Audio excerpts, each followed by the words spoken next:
Yo, hello and happy Monday, everyone. Let me hit a sound check real quick,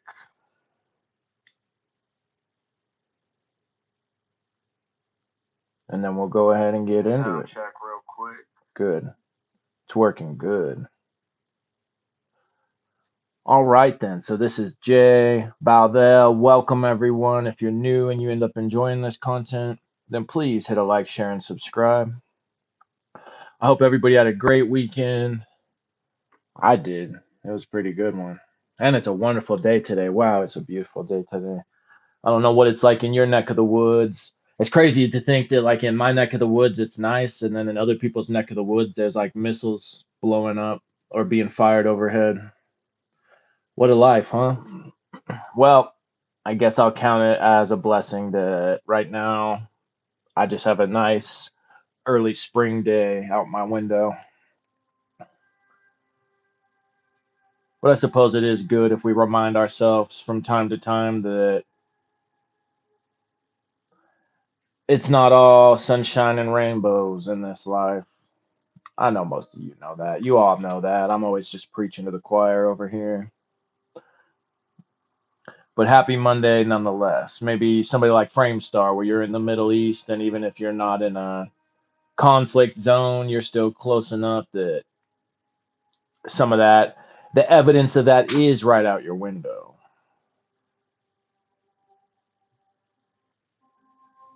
But hey, Framestar already made a great example out of all of that a couple weeks ago, where he proved the difference in mindset. Like Travis said, the philosopher's stone is all about controlling the context, right?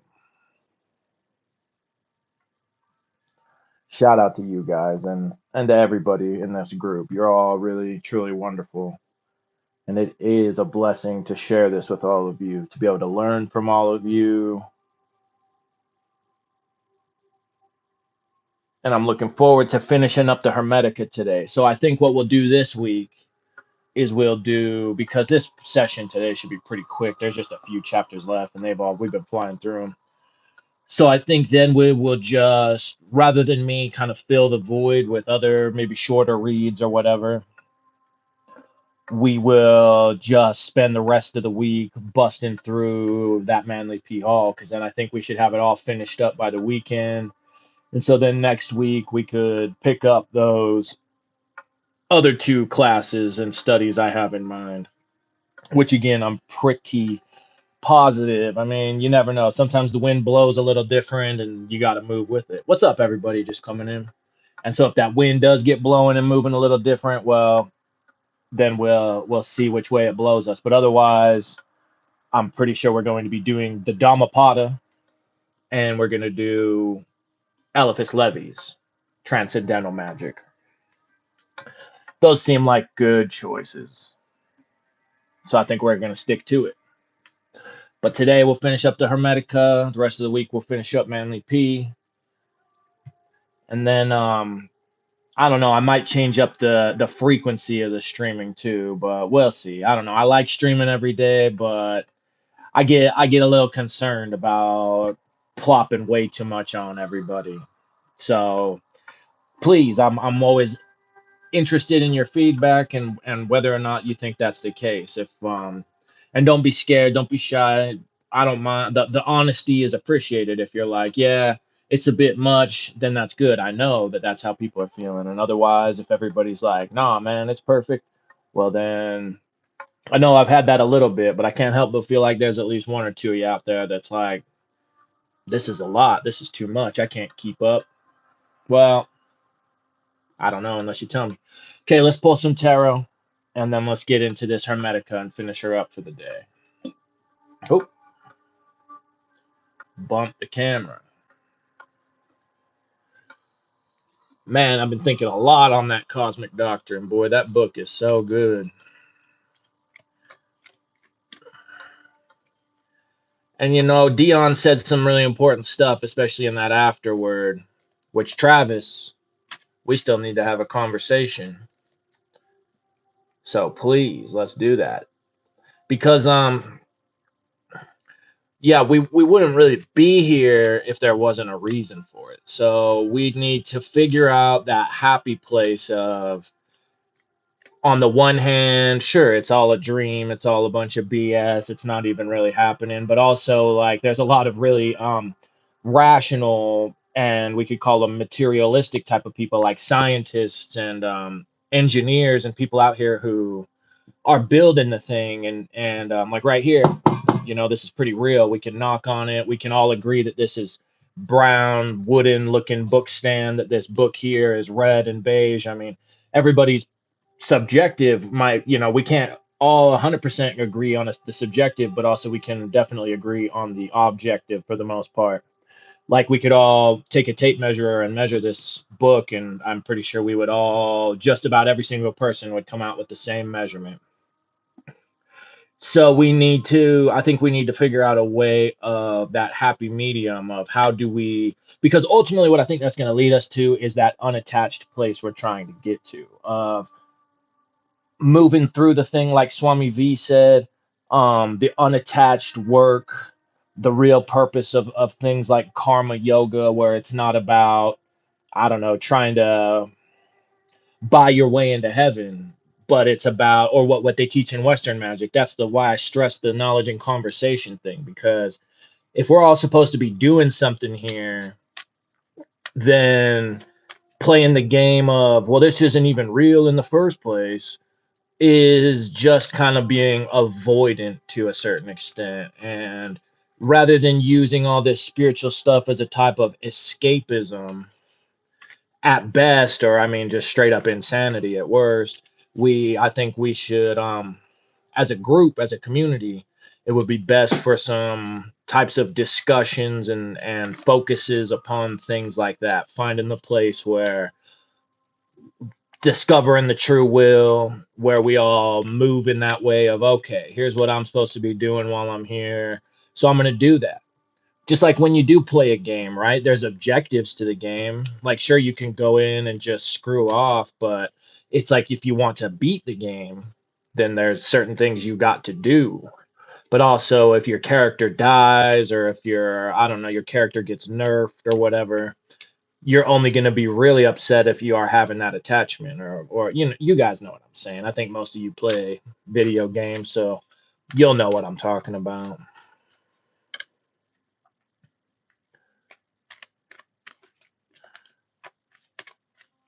All right, we'll cut the deck there, and it's that card.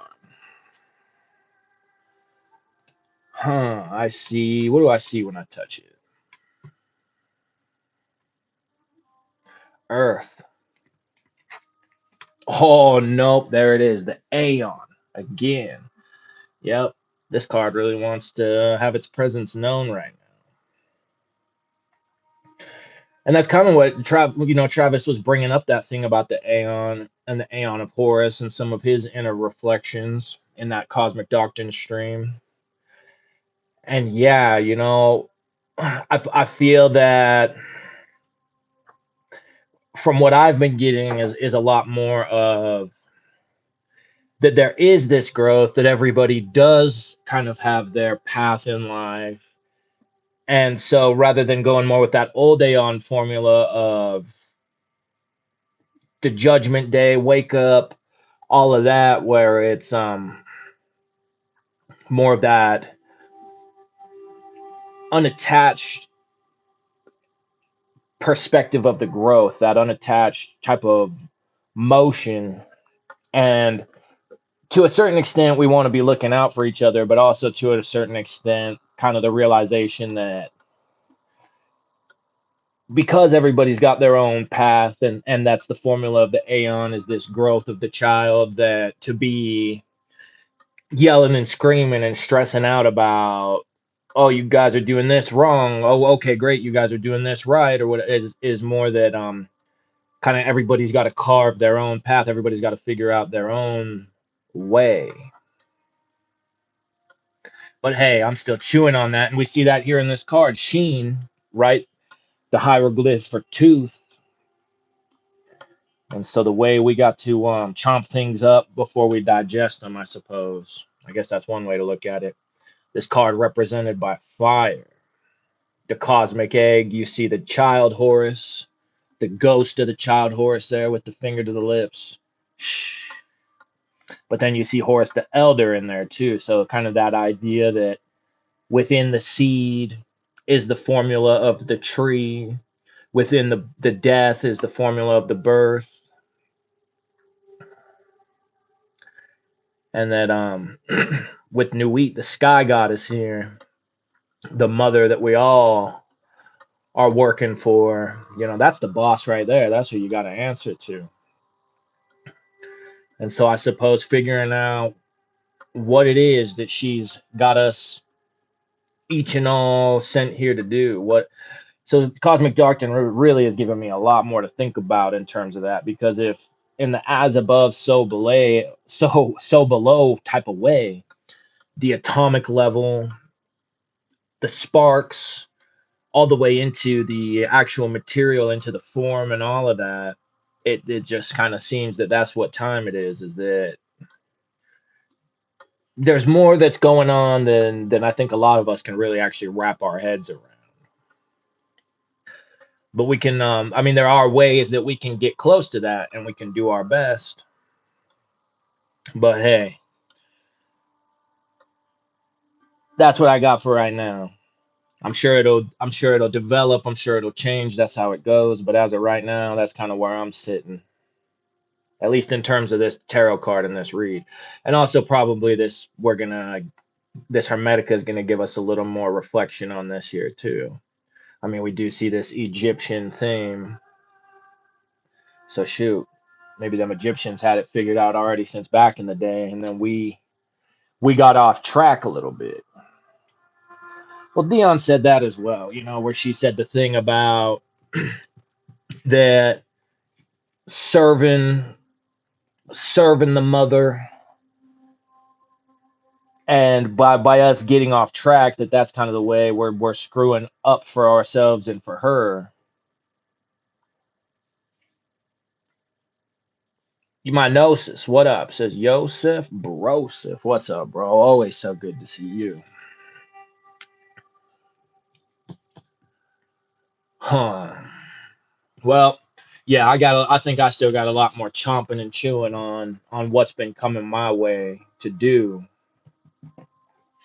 to be done.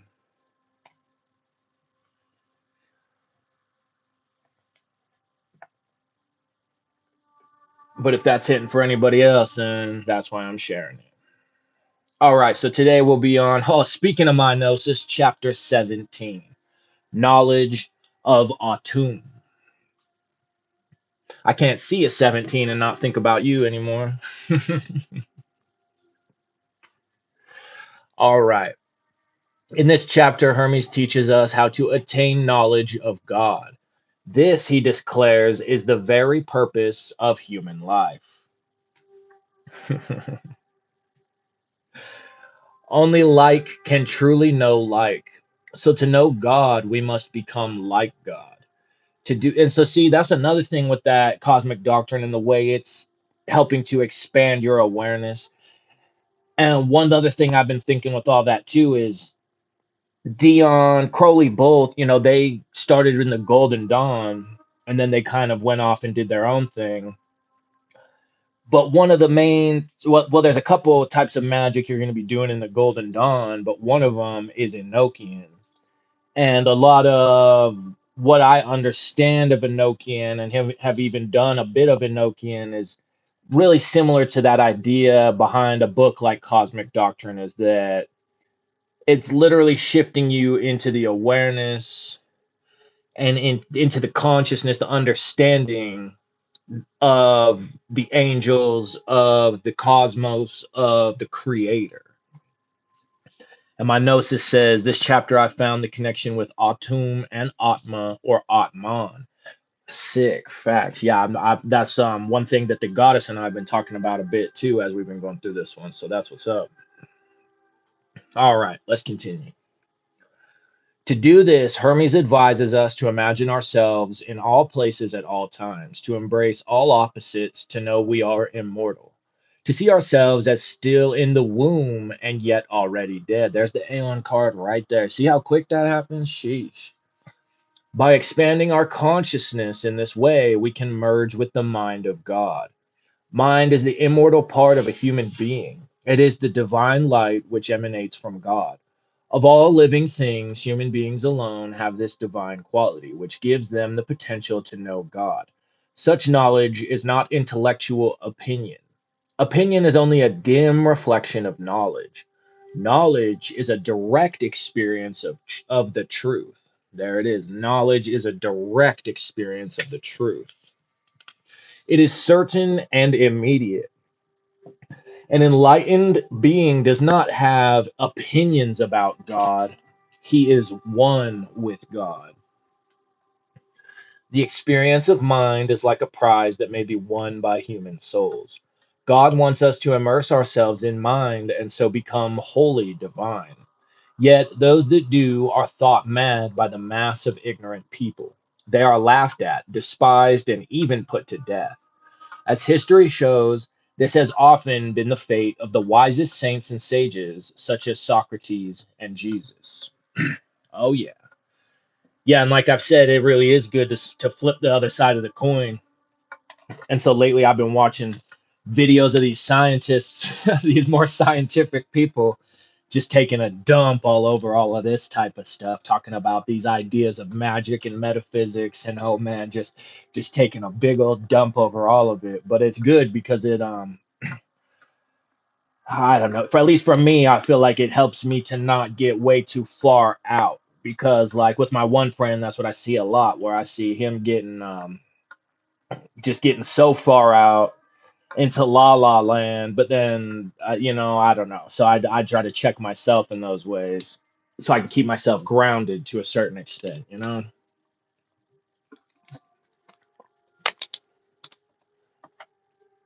hey, I get it. The ultimate goal is to go out to la la land, right, or into back into the vast nothing. But that's not where we're at right now. That's not what we're doing right now. All right, knowledge of Atum. To know Atum, you must share his identity. For only like can truly know like. Leave behind the material world and imagine yourself immeasurably expansive. Rise out of time to eternity. Believe that for you nothing is impossible. See that you are immortal and learned in every art and science. Be at home in the haunts of every living creature. Make yourself higher than the highest and deeper than the depths. Embrace within yourself all opposites, heat and cold, hard and fluid. Think yourself everywhere at once, on land, at sea, in heaven. Imagine yourself unborn in the womb, yet also young and old, and already dead, and in the world beyond the grave. See that everything coexists within the mind, all times and all places, all things of all shapes and sizes. Then you will know Atum. If it is possible to talk of the substance of Atum, then mind is the very divine substance, although only Atum knows its precise nature. Mind is not separate from Atum, but emanates from him, like the light from the sun. In human beings, mind produces divinity. Through mind, some become godlike, for as Osiris teaches, gods are immortal men and men are mortal gods. Mind is the divine part of a human being, which is capable of rising to heaven. The material part, consisting of fire, water, earth, and air, is mortal and remains earthbound, so that he does not abandon the body, so that has been entrusted to him. So that he does not abandon the body that has been entrusted to him. Soul is nourished by fire and air, and the body by water and earth. Mind is the fifth part. Absolutely. That's hidden. That's that magician card right there. The card of the magus, the card of the juggler. Mind is the fifth part which comes from light and is bestowed on humankind alone. Of all the beings that have soul, only human beings, elevated by this gift of mind, may attain knowledge of Atum. Such knowledge is not opinion, which is only a poor copy of knowledge, an echo in comparison with a voice, the dim reflected light of the moon compared to the brilliance of the sun. Mind and speech are great gifts that Atum bestowed on humans alone. Used wisely, they make a man like the immortal gods, only different, in that he is incarnate in a physical form. When he leaves behind this body, mind and speech will be his guides, leading him to join the company of gods and other souls that have attained the supreme bliss. Other creatures have voice, but not speech. Each living creature has its own unique voice, but speech is shared in common by all humans. Humankind is one, and speech is also one. It is translated from tongue to tongue, yet whether in Egyptian, Persian, or Greek, the meaning remains the same. This is because speech is an image of the mind, and mind is an image of Atum. By Atum's will, mind is like a prize that human souls may win. He filled a great bowl with mind and sent it down to earth, telling a herald to announce, "Listen, every human heart. Immerse yourself in mind and recognize the purpose of your birth. Ascend to him who sent this bowl. Those that bathe themselves in mind find true knowledge and become complete. Yet they are not pleasing to the mass of men. They are thought mad and laughed at. They are hated and despised and may even be put to death." All right, chapter 17 done. Chapter 18, rebirth. In this chapter, Hermes reveals the secrets of spiritual rebirth, through which we can awaken to our immortal soul. The inexorable working of destiny imposed on man by the turning of the zodiac subjects all human beings to the pain of birth and death. Man's problem is that in his ignorance he believes himself to be just a body, one that will grow old, suffer, and eventually die.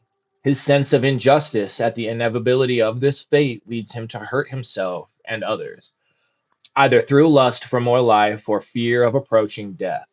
These crimes serve further to bind the soul to the body and so increase man's suffering. Purifying ourselves of ignorance is therefore the first step on the ladder that leads to rebirth. Rebirth is the knowledge of our own immortality. To escape the suffering inherent in our human predicament, we must be reborn in spirit.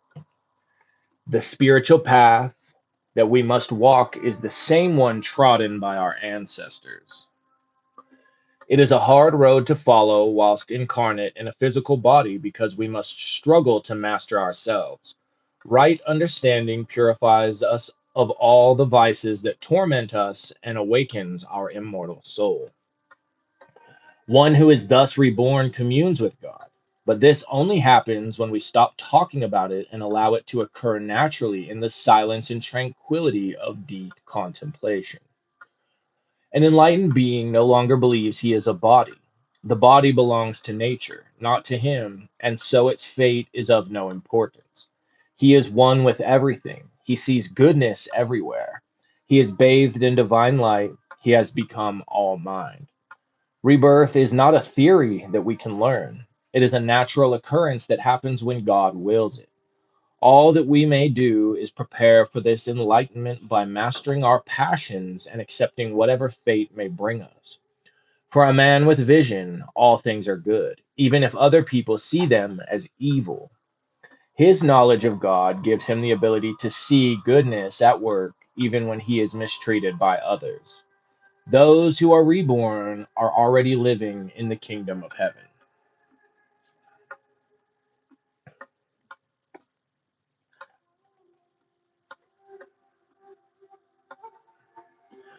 Okay, rebirth.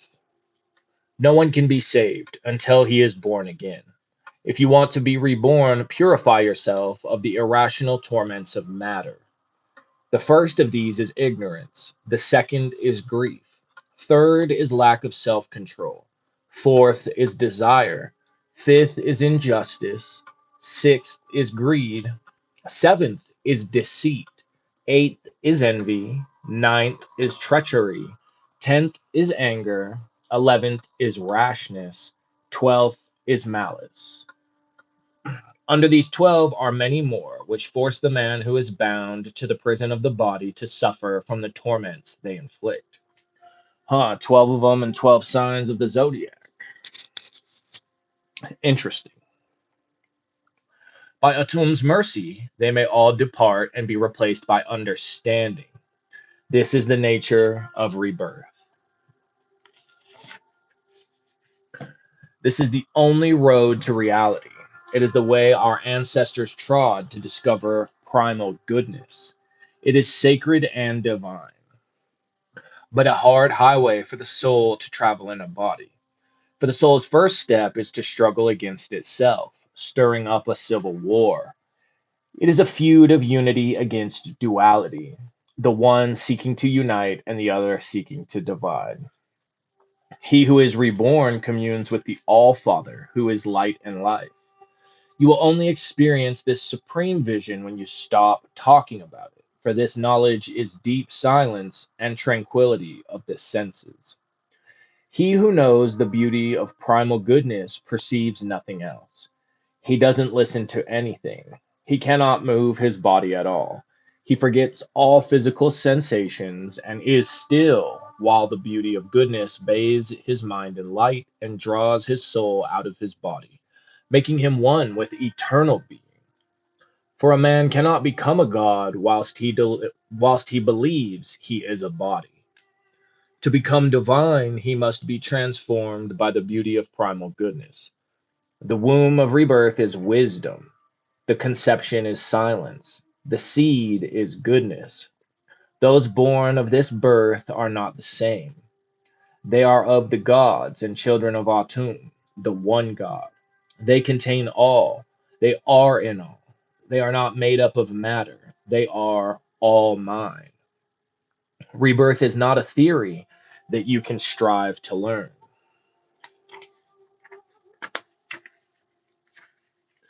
But when Atum wills, he will remind you.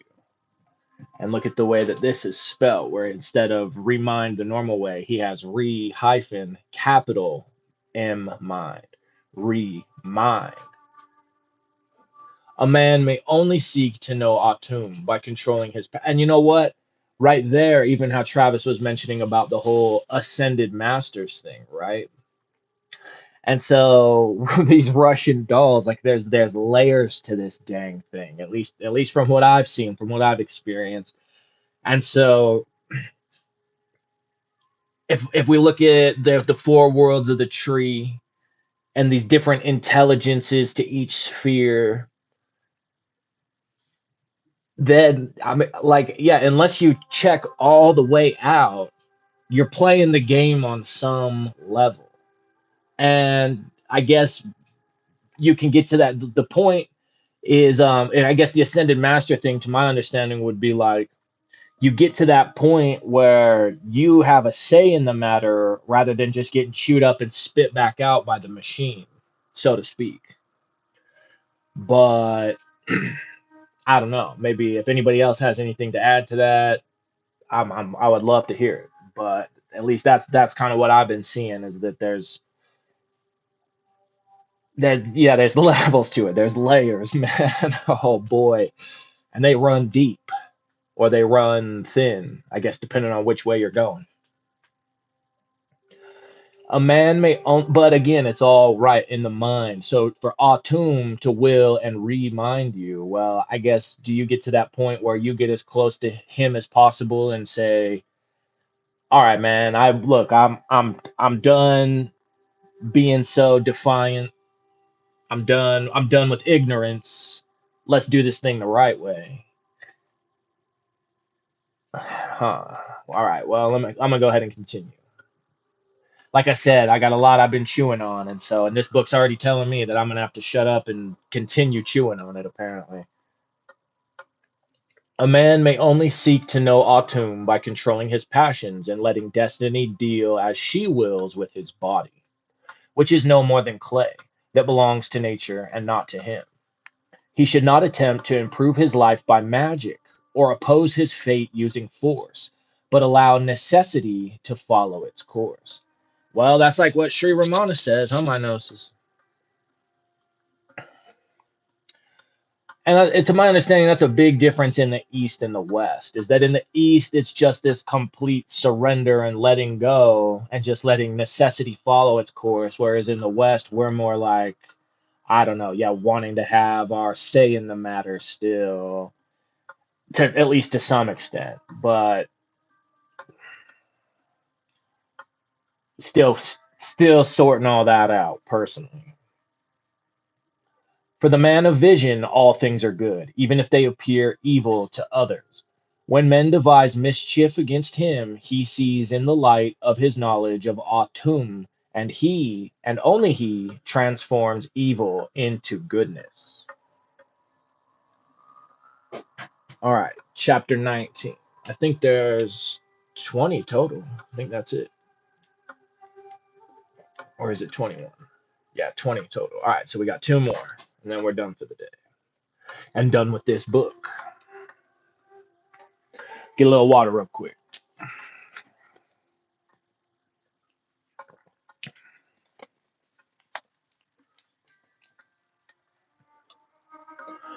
Okay, chapter 19, Secret Teachings. In this chapter, Hermes reviews his teachings and encourages us to go beyond his words to a profound realization of their truth. The teachings of the ancient mystery religions were closely guarded secrets. An oath of secrecy, punishable by death, was taken by all initiates. In reality, however, these secrets guard themselves. They are sacred open secrets, written in the language of nature, in the movement of the stars and the singing of the birds. The answers are there for all who are able to look and listen with minds unclouded by others' opinions. Yeah, that's a key right there, big time. Getting unclouded by others' opinions. That's why things like meditation are so important because you really start to see the more you do it what is you and what isn't you. And that's why I to this day, you cast a circle, cast that circle before you do your meditation, because that circle is the magical formula of everything in this circle is me, and everything outside of this circle trying to get in is not me. I mean, yeah, sure, it's all you, but again, at the highest level versus where you're at right here, right now. Hermes has taught us some of these profound secrets. If we are not ready to receive them, we will simply not understand what we have read. Words lead us to the doorway of truth, but only by contemplating their meaning can we pass through. If we meditate on these teachings, we will know them to be true. If we don't, they will be just more concepts and opinions. There you go.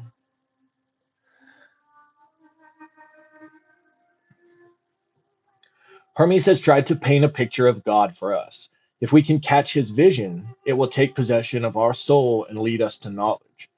It is hard to let go of our familiar way of seeing things, but by God's grace, we can be spiritually reborn and return to our original home.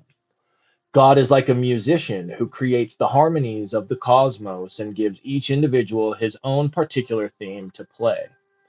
If the music of life seems discordant to us, we should not blame the master musician, but ourselves. We are the out of tune instrument which mars the beauty of his composition. Hermes reflects that when we devote ourselves to the spiritual path, we mysteriously become perfectly tuned. Hermes is aware of his own personal weakness, but God still makes him a perfect vehicle for his divine will and can do the same for us if we are prepared to let him. All right, secret teachings. Now that you have learned these secrets, you must promise to keep silence and never to reveal how the rebirth is transmitted. These teachings have been set down in private to be read only by those who Atum himself wills to know them. Only if you contemplate all that I have said will you know it to be true. If you do not, you will not believe me. For belief grows from contemplation, and disbelief from lack of thought. Speech alone cannot convey the truth, but the power of mind is extraordinary, and when it has been led by speech to think things through thoroughly, it can find the peace of true beliefs. Only if grasped by thought in this way will my teachings be understood. I have, as far as is possible, painted for you a likeness of Atum, which, if gazed upon with the eyes of your heart, will lead you to the upward path. The vision itself will be your guide, for it has this power peculiar to itself, that it takes possession of those who have seen it and draws them out, just as a magnet draws iron from the black earth. This is the journey of knowledge, speech towards this knowledge.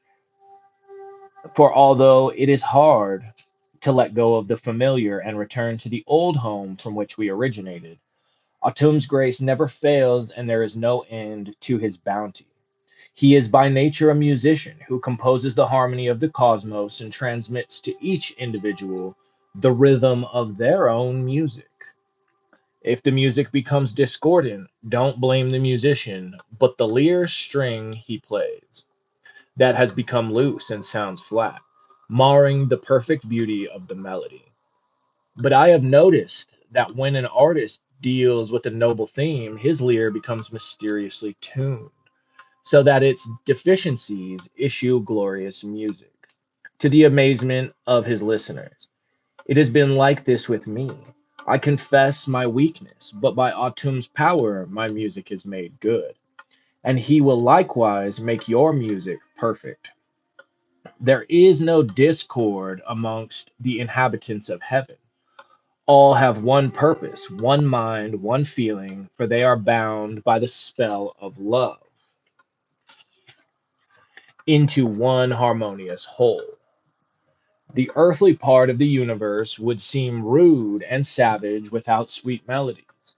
This is why Atum sent down the choir of muses to live amongst humankind and inspire music, so that men could adore divinity with hymns of praise in polyphony with the psalms of heaven.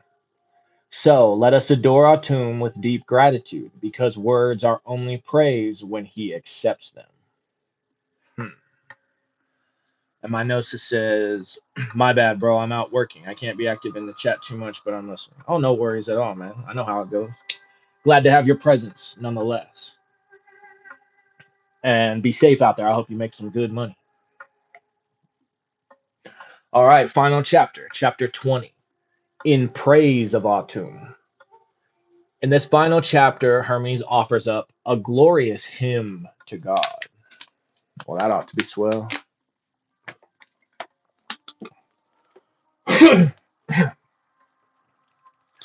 All right, let's do it. Through his teachings, Hermes has led us to the threshold of truth. All that he may do now is show us, by his own example, the joy and liberation of crossing over. He abandons himself in ecstatic rapture to a personal experience of God. He sings the praises of God, who is one and all, who loves us like a father and is the mother of everything. The eternal constancy which causes the whole universe to change, the goodness all around us.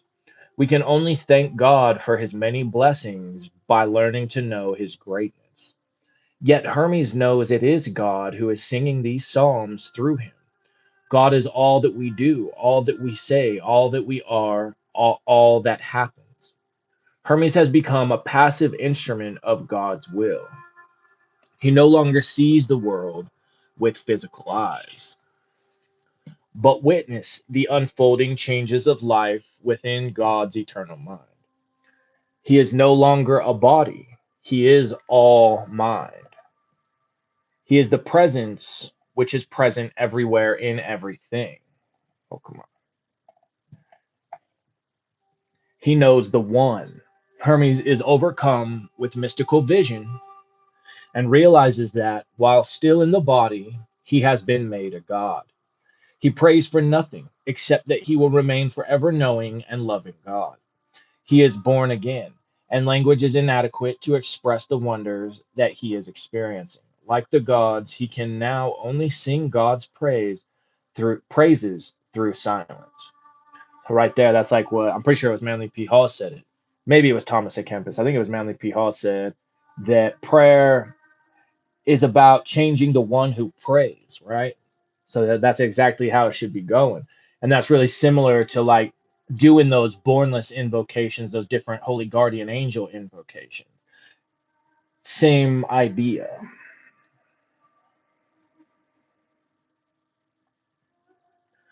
All right, in praise of autumn. In a place open to the sky, facing west at the hour of sunset or east at sunrise, I pray that the cosmos be flung open to me and that all nature may receive the sound of my psalms. Open, great earth and trees, silence your waving boughs, for I am about to sing the praise of the one and all. Justice, praise the just through me. Goodness, praise the good through me. Truth, praise the true through me. Selflessness, praise all through me. It is your words that through me sing your praises. For all comes from you and all returns to you. Accept these pure offerings of speech from a heart and soul uplifted. You of whom no words can tell, no tongue can speak, and only silence can declare. I thank you with a brimming heart, for it is only by your grace that I see your light and come to know you.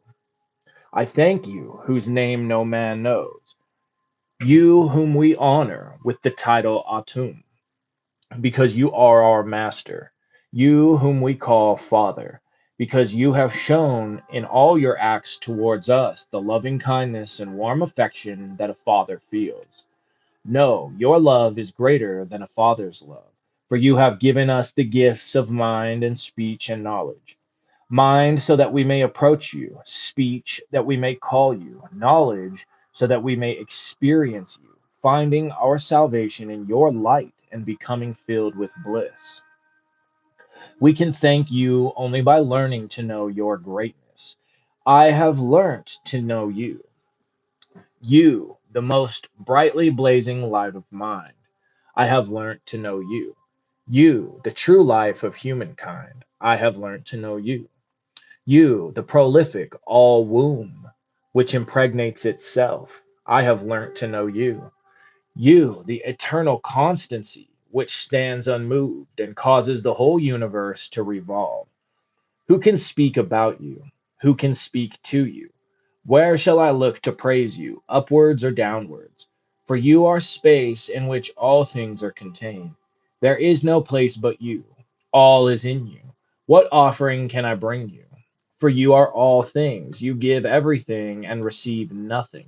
There is nothing that you lack. For what shall I praise you? The things you manifest or the things you conceal? How shall I sing to you? Am I my own? Have I anything which is mine?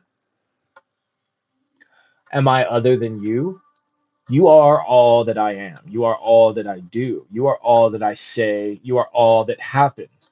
You are all that has not occurred.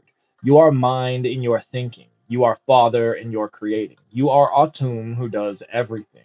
You are primal goodness everywhere. You have revealed your being, and I am overcome. While I am still in the body, you have made me a God by the gift of your eternal life, and I am filled with joy.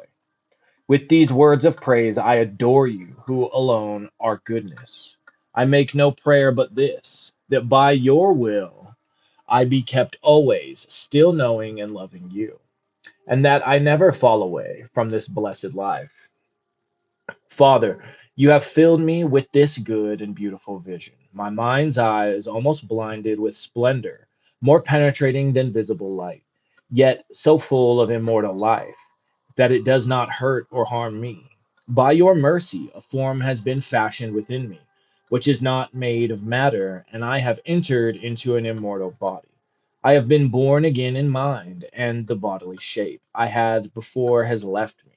I am no longer an object, tangible, colored with spatial dimensions. I am alien to all that is seen with bodily eyesight. To such eyes, I am no longer visible. I am your instrument. Mind is your plectrum, and your wisdom plucks music from me. I sing a song of my soul, for your love has reached me. You have made me a new being, and I will no longer see with bodily eyes, but witness with mind. When a man is born again, he is not a body of three dimensions. He is all mind. Now that I see in mind, I perceive myself to be the all. I am in heaven and earth. I am in water and air. I am in beasts and plants. I am a newborn babe. I am still in the womb. I am yet to be conceived. I am the presence which is present everywhere. I see incredible depths. How can I describe this vision? With my mind, I see mind. I know the one that wakes me from forgetfulness. To see my soul, excuse me, I see my soul. I am afraid to speak. I have found the source of the power of all powers that has no beginning. I see a fountain bubbling with life. I am mind. I have seen. I have found that which I seek. I know peace in your purpose. By your will, I am born again. Language is inadequate. The gods sing a hymn of silence, and I am silently singing. The end. All right, we did it. The Hermetica. Give yourself a round of applause if you stuck with me through this one, through yet another one. Man, that's a good one. That's a really good one. An easy one and a powerful one.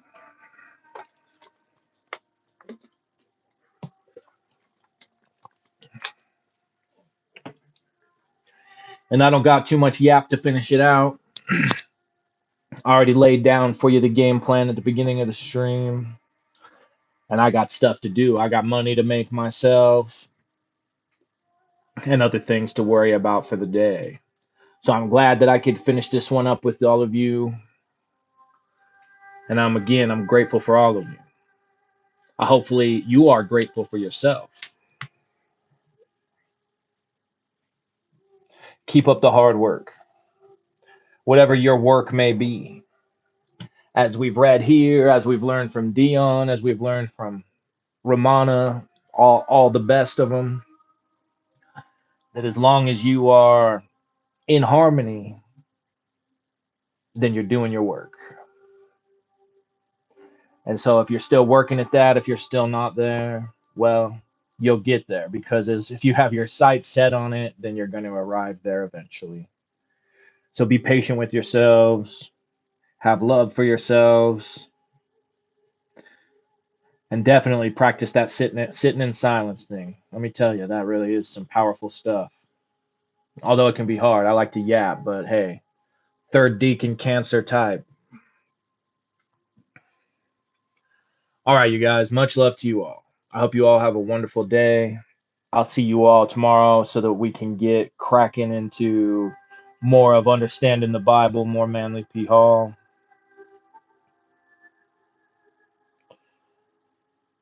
And I think that's going to do it. So this has been Jay Baldale. This has been the Hermetica. And I will see you then. Bye-bye.